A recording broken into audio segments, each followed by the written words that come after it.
Ako si Maria at ito ang aking kwento.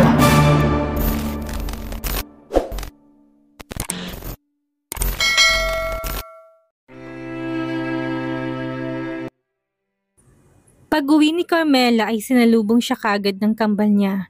Masayang niyakap ni Carmela ang mga anak niya. Nagmeryenda na ba kayo? Nakangiti niyang tanong sa mga to. Opo, nagmeryenda na po kami kanina. Masaya namang sagot ni Sabrina. Unti-unti nang nawawala ang takot at trauma ni Sabrina. Nasasanay na rin ito sa maraming tao dahil sa palagi silang ipinapasyal ni Maria sa public place. Let's go to the pool. Hindi na ituloy ni Carmela ang sasabihin niya nang makita niya si Sofia na palabas ng pool area kausap ang dalawang babae at isang bakla. Rinig na rinig niya ang pinag-uusapan ng mga to at talagang inisikaso na ni Sofia ang para sa kasal nila ni Ruel. Hindi niya nalang inaya ang mga anak niya sa pool. Pumasok na silang tatlo sa kwarto. Magbibihis na sana si Carmela na may makita siya sa sahig. Pinulot niya ito at tiningnan. Napakunot na lang ang noo niya nang makita niya kung para saan ang nakakalat sa kwarto nila. Santino, Sabrina, sino sa inyong dalawang naglagay nito dito sa kwarto namin ng daddy niyo? Tanong niya. Napayuko naman si Sabrina.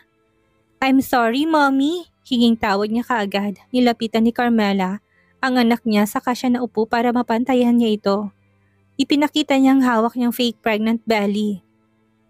Where did you get this, honey? Malambing niyang tanong para hindi makaramdam ng takot ang anak niya. Sa tuwing nakakagawa kasi ng mali si Sabrina ay natatakot na siya at pakiramdam niya ay sasaktan siya. I'm sorry, Mommy. I didn't mean to break my promise to not go sa kwarto ni Tita Sofia. That is Tita Sofia's belly po. Akala ko po kasi something happened to her kaya pumasok ako sa kwarto niya.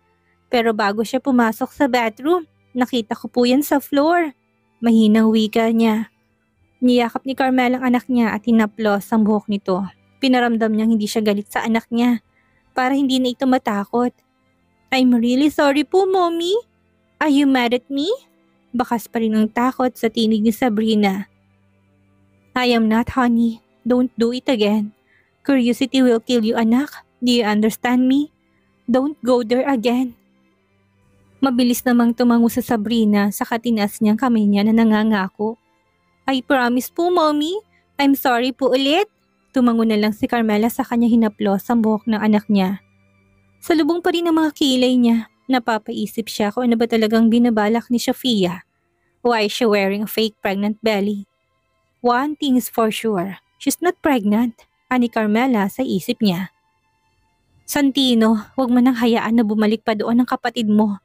If possible, wag na kayong pumunta sa wing na yon. Do you understand? Wika ni Carmela. Yes, Mommy. I'm sorry po. Nakayukuring saad ni Santino. Itinago na ni Carmela sa closet niya ang fake pregnant belly. She's really desperate to become a festejo. Hindi na magtataka si Carmela dahil gustong-gusto naman talaga ni Sofia na magpakasal kay Adam noon. Kailangang makakuha ng ebidensya si Carmela na peke lang ang pagbubuntis ni Sofia. Wala naman sana siyang pakialam sa buhay nito at sa lahat ng mga plano niya. Pero hindi niya matiis na matatali si Ruel sa babaeng pinilit siyang magpakasal. Napapahilot na lang si Carmela sa sentido niya. Ano bang ginagawa ni Sofia? Sa tingin niya ba, bubuhayin pa siya ng mga festejo kapag nalaman ng mga to na niloloko niya lang sila? Hi, I'm home! Masiglang bati ni Idam na makapasok siya ng kwarto. Sinalubong siya ng kambal nila at yumakap sa kanya. Tinignan naman ni Idam si Carmela at pansin niyang ibang iniisip ang asawa niya. Nilapitan niya ito at tinalikan sa labi. Are you okay? Is something bothering you? Tanong niya. Umiling naman si Carmela. Ayaw niya na munang sabihin kay Idam ang nalaman niya dahil hindi pa naman siya sigurado kung totoo ba ang iniisip niya. How is your day? Gusto mo ba na kape? Ipagtitimpla kita. Iiwasan na sana ni Carmela si Idam nang hapitin siya ni Idam sa bewang. Tell me, what happened?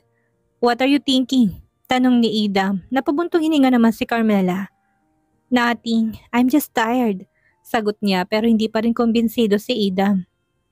Alam ko kung may mali sa'yo o wala. What happened? Pangungulit pa rin niya. Humugot ng malalim na buntong hininga si Carmela sa kanya hinila si Idam. papunta sa veranda para doon mag-usap. Pumasok na naman si Sabrina sa kwarto ni Sofia. Anas niya.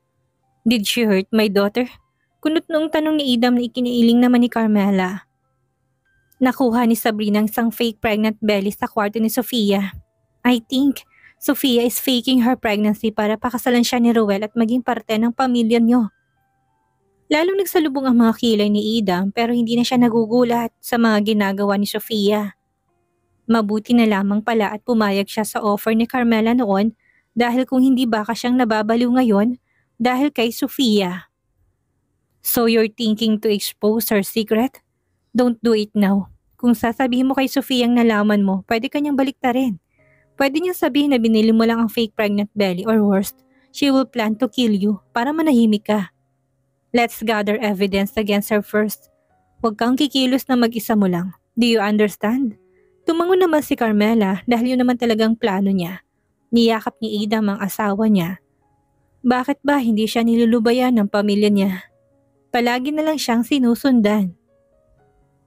Natatakot si Idam para sa asawa niya lalo na at nagawa na nilang saktan si Carmela noon. Plinano na nila itong patayin at ngayon ay mapuwang sa puso niya si Carmela. Hindi niya hayaang mangyari yon. Pwede bang ako nang bahala dito? Don't worry, lahat ng mga plano ko sasabihin ko sa'yo. Hindi ko hayaang sisirain ni Sofia ang buhay ni Ruel. Tumango na lang si Idam as long as alam niya ang bawat kilos ni Carmela. Just be careful. Yun na lang ang sinabi ni Idam. Pagbaba nila ng kwarto ay dumiretso na sila sa kusina dahil nasa sala na sina Sofia. Kausap ang mga wedding planner niya. Masayang kausap ni Idam ang mga anak niya habang karga-karga nilang dalawa ni Carmela ang mga ito. Napapairap na lang si Sofia. Pinapangarap na sana'y siya na lang ang sitwasyon ni Carmela. Araw-araw ay nakikita niya kung gaano kasaya si Idam at ang pangangalaga rin ni Idam kay Carmela. Siya ba ang asawa ni Sir Idam? Mga stepkids ba niya ang mga kasama nila? Kuryosong tanong ng isang bakla. Tinaasan naman ni Sofia ng kilay ito. Ano bang pakialam mo? Mataray na wika ni Sofia. Hindi na lang nagtanong ulit ang bakla pero palihim siyang umismid dahil sa katarayan ni Sofia. Nauna nang kumain ang pamilya ni Idam. Hanggat maaari ay ayaw niyang magkasabay-sabay silang lahat, lalo na't palaging nag-aaway si Sofia at Ruel sa tuwing hindi sila nagkakasundo. Ayaw ni Idam na makita yun ng mga anak nila. Nang matapos silang kumain, ay lumabas na sila kaagad ng kusina. Nauna naglakad ang kambal. Napatigil sa paglalakad si Carmela at Idam nang mapansin nilang tumigil sa paglalakad ng kambal at dahan-dahan na umatras. Hawak-hawak ni Santino isang kamay ni Sabrina. Sinundan ni Carmela at Idam ang tinitignan ng kambal. Nang makita nila si Shawnee ay mabilis na binuhat ni Idam ang kambal niya. Bakasang takot sa kambal kaya sigurado siyang may ginawa si Shawnee sa mga bata. Natandaan ng mga ito. Next time, don't invite your mother here whenever you want. Wika ni Idam kay Sofia habang nakayakap sa kanya ang kambal. Sa likod nakatingin ng mga to kaya hindi nila makita si Shawnee. She's my mom, Idam, at malapit na rin ako maging member ng pamilyang ito. Kaya bakit hindi ko pwedeng papuntahin ditong mommy mo? Kung kailan ko gusto. Dahil yun bang gusto ni Carmela? Sagot ni Sofia. It's not because of her. My twins are afraid of her. Hindi ko alam kung ano ginawa niyo sa kambal namin para matakot sila sa inyo but next time, don't go here. Kung kailan niyo gusto kung ayaw niyong ipakaladkad ko kayo sa mga guard. Seryoso at motoridad, nawika ni Idam sa kanya tinalikuran ang mga ito. Sumunod na rin si Carmela sa kanila. Hilaw namang tumawa si Shawnee dahil sa pagpapahiya ni Idam sa kanya. I still can't believe kung paano nakuha ni Carmela ang loob niya. Kilala si Idam na malayo ang loob sa mga babae pero napaka-easy to get niya pagdating kay Carmela. Naiinis na saad ni Shawnee. Hindi niya akalain na hindi siya welcome sa mansyon.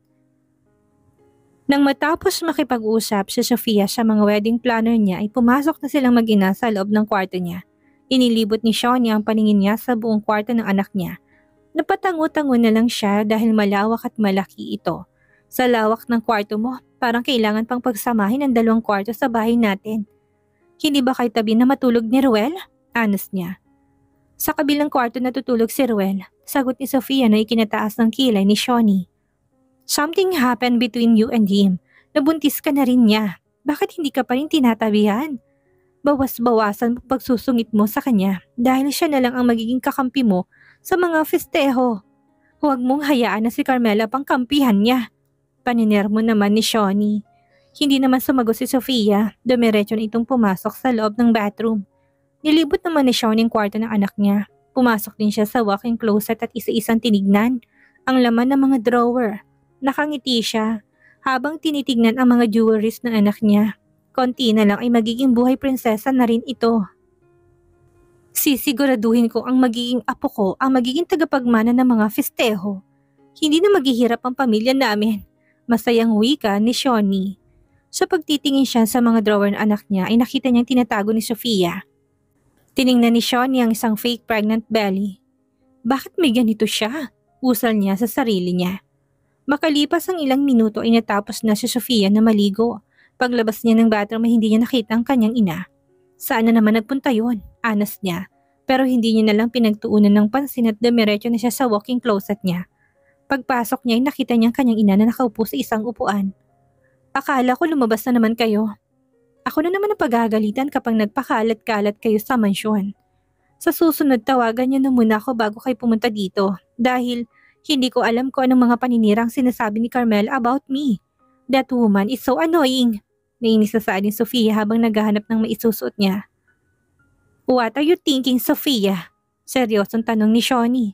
Kunot noong nilingon ni Sofia ang kanyang ina pero napalunok na lang siya sa kanya mabilis na nilapitan ng kanyang ina. Ano ba kasing ginagawa niyo dito? Pumasok na nga kayo sa walk-in closet ko na hindi man lang nagpapaalam. Pati ba naman mga gamit ko, pinakikialaman niyo pa. Inis niyang saad sa kainagaw ang fake pregnant belly niya. At ibinalik yun sa drawer. Galit namang hinawakan ni Shawnee sa brasong anak at sa pilitan tong pinaharap sa kanya. Hindi ka talaga buntis? Tanong niya. Anong klaseng tanong ba yan? Pwede ba umalis na kayo? Pagod na ako at gusto ko na magpahinga. Sagutin mo ko, Sofia. Anong ibig sabihin ng mga fake pregnant belly mo? Hindi ka talaga nabuntis ni Ruel. Sinabi mo sa akin na may nangyari sa inyo pero hindi ka nabuntis? Napairap na lang si Sofia sa sobrang inis. Sa iniisip mong plano, ako lang ang magiging kakampi mo kaya wag mo kong pinaglilihiman. Fine, fine. Sukong sagot ni Sofia. Magbibihis na muna ako bago kita kausapin. Aniya, saka siya nagbihis bago siya muling hinarap ang kanyang ina. Kasalanan ko ba kung wala palang nabuo na may mangyari sa amin ni Ruel? 2 linggo akong delay. Nag-pregnancy test ako and it was positive kaya kinausap ko kagad si chairman. Pero after a week, dinatnan ako. Hindi niyo alam kung paano ako na-stress nang malaman ko menstruation pa lang lumabas ng blood sa akin. Akala ko something happened to my baby kaya nagpa-check up ako pero kinonfirm na ng OB ko na mens yung blood and I am not pregnant. I told her about my positive pregnancy test pero sabi niya madalas yung nangyayari at false alarm lang yung nangyari. It's so frustrating, Mom, pero hindi niyo ako masisisi. Ito na yung pagkakataon ko para maging festeho. Pumayag si chairman na pakasalan ako ni Ruel because he thought there's a baby. Pwede ko namang gawa ng paraan yan. After 9 months, maghahanap na lang ako ng baby at palalabasin kong baby namin yun ni Ruel. Pagpapaliwanag niya. Napasapo na lang si Shawnee sa noon niya. Akala niya magkakaroon na ng tagapagmanang pamilya nila pero kailangan pa pala nilang mag-ampon ng ibang bata. Hanggat hindi pa malaki ang tiyan mo, seduce him. Pilitin mo magkaroon kayo ng anak para anak mo magiging tagapagmana, hindi ang anak ng ibang tao. Ayusin mong problemang ito, Sofia. Mag-ingat ka sa bawat kilos mo dahil posibleng mahalata ni Carmela na may kakaiba sa'yo. Tandaan mo, nabuntis na si Carmela at mas marami na siyang alam kesa sa'yo. Nagsusuot ka ng fake belly pero 3 linggo pa lang simula na may mangyari sa inyo ni Ruel. May mga buntis na 5 buwan o 6 na buwan na hindi pa rin halatang buntis sila. Pero ikaw 3 linggo pa lang may bump na. Mag-research ka nga about sa pregnancy. Don't be stupid. Ani ni Shawnee sa anak niya, sa kanya ito iniwan. Hindi makapaniwala na pinaglihiman siya ng anak niya. Tuwang-tuwa pa naman siya nang malaman niyang buntis ang anak niya at isang festeho ang magiging apo niya, pero pangarap lang pala niya ang mga yon. Malalim pa rin ang iniisip ni Carmela. Nag-iisip siya ng paraan kung paano niya expose ang kasinungalingan ni Sofia. She needs a clear proof para mapatunayang totoo ang sinasabi niya. Isang malalim na buntong hininga ang pinakawalan niya. Itutuon niya na sana ang atensyon niya sa laptop niya nang may pumasok sa office niya. "Hi, how are you, pretty lady?" Nakangiting wika ni Harleen. Napangiti naman si Carmela nang makita niya na naman ang kaibigan niya. "Ginagawa mong kapitbahay ang iba't ibang bansa, ha? Kamusta ka?" Anas niya sa kanya, nilapitan si Harleen at nakipagbeso. "Eto, busy pa rin sa dami ng ginagawa ko.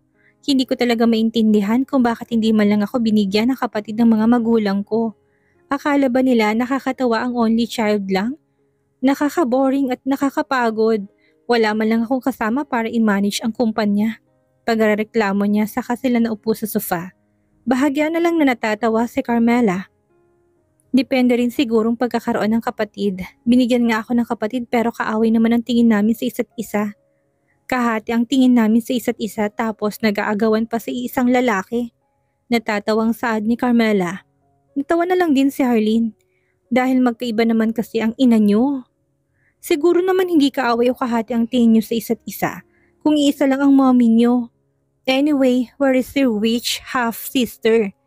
Ilang segundong tinitigan ni Carmela ang kaibigan niya, saka siya napabuntong hininga. Natawa na lang din si Harleen dahil may subtitle ang bawat ekspresyon ni Carmela. Hindi ko na alam kung anong gagawin ko doon. Kung pagsasabihan ko naman siya, hindi naman yun makikinig. Magkapatid lang kami sa dugo pero sa relasyon namin sa isa't isa, alam mong hindi naman maganda? Feeling ko nga ayaw ko akong lubayan ng babaeng yun. Gusto niya ako, nang meron sa akin dapat meron din sa kanya. As you can see, even changing surname, ginagaya pa rin ako. I became a Festejo, she wants to become Festejo too. Pero kung sa bagay, inagaw ko nga pala sa kanya ang title na yun. It's not your fault. Siya naman ang unang nang agaw. Lahat ng meron ka, patuloy pa rin niyang inaagaw. Baka gusto niya rin magkaroon ng kambal. If that's so, she's obsessed. Creepy. Tila kinakalibutan pa rin na saad ni Harleen. Anyway, if she wants to be a part of Festejo family, sino naman sana ang pakakasalan niya? Si Ruel, pinsan ni Ida. Ang totoo niyan ay pinipilit ni Sofia na pakasalan siya ni Ruel. Naawa lang din ako kay Ruel. Hindi ko pa masyadong nakikilala si Ruel pero noong unang pagkita namin, alam kong masayahin siya at palabiro. Sofia is faking her pregnancy. Nagsalubong ang mga kilay ni Harleen. What do you mean? Something happened between them. If that's so, paano mo nasabing nagpapanggap lang siyang buntis? Hindi pa ako sigurado kung totoo ba ang hinala ko pero may nakuha kasi Sabrina sa kwarto ni Sofia na fake pregnant belly. Kung gusto siyang pakasalan ng pinsan ni Adam, bakit kailangan pa niyang magpanggap na buntis siya? Sofia is forcing Roel to marry her. Hindi ko alam kung paano nangyaring may nangyari sa kanila. Kilala mo naman si Sofia, gagawin niya lahat makuha lang ang gusto niya. Who knows kung nidrag lang si Roel when something happened between them. Wala naman akong pakialam sa kanila pero kung sisirain ni Sofia ang buhay ni Roel, hindi ko naman kayang manahimik lang, lalo na at niloloko lang ni Sofia ang mga festejo. Napapailing na lang si Harleen. Hindi niya akalaing aabot sa ganito si Sofia. Desperada na talaga siya para lang makuha ang lahat ng gusto niya. So what is your plan? Kuryosong tanong ni Harleen. I will expose her to her wedding day pero bago sana dumating ang araw na yon, may solid evidence na ako. Napatango-tango na lang si Harleen. Mag-iingat ka lang dahil baka kapag nalaman ni Sofia na alam mo nang tinatago niya, baka ipapatay ka pa ng crazy witch na yon. Habilin ni Harleen. Of course, I will. Samantala naman, parehong hindi maipinta ang mukha ni Idam at ni Roel na matapos ang conference meeting nila. Nagsalubong ang mga mata nilang dalawa at mukhang iisa lang ang nararamdaman nila.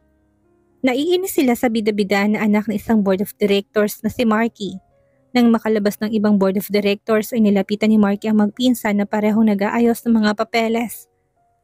Kamusta naman kayong magpinsan na nag-aagawan sa trono?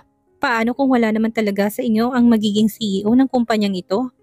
Paano kung ako talagang nakatadhana sa posisyon na yon? Nangaasar na saad ni Marky sa magpinsan.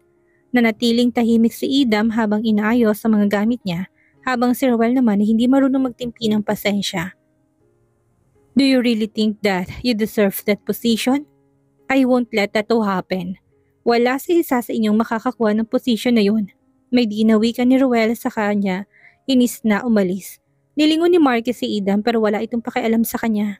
Tahimik na umalis ng conference room si Adam at dumiretso na siya sa office niya. Naghihintay naman doon ang dalawa niyang kaibigan. Dala na namin lahat ng mga reports na kailangan mo at mga proposals na kailangan mong reviewin. Isinama ko na rin ang buong reports ng sales natin for the past 6 months. Sa ngayon, okay naman ang sales natin at sa bawat buwan na lumilipas, tumataas din ang sales natin. Diretsong saad kaagad ni Marco. Hindi pa man nakakaupo si Adam pero yun na kaagad ang sinabi niya. That's good then. Babasahin ko na lang kapag uwi ko mamaya. Marami pa akong kailangan gawin dito. Pagkatapos ay isasend ko na lang sa email ang response ko. Seryosong sagot ni Adam. Hindi ka ba napapagod sa ginagawa mo? 2 kumpanyang minamanage mo. Wala ka naman talagang pakialam sa kumpanya ng lolo mo dahil successful ng kumpanyang itinayo natin. Why are you still here? Hindi mapigil ang tanong ni Arnold. It's because they don't know about our company. Tanging sagot ni Adam habang binabasa ang dokumento na hawak niya. Ano ba talagang binabalak mo? Hindi ka magsasayang ng oras sa isang bagay kung wala kang gustong gawin. Sabihin mo nga yung totoo, ano ba talagang pinaplano mo sa kumpanya ng lolo mo? Seryosong tanong ni Marco. Ilang segundo pang lumipas bago sumagot si Adam. Ano nga kaya ang gustong mangyari ni Adam sa kumpanya ng kanyang lolo at ano ang gagawin ni Carmela para mailantad ang lihim ni Sofia?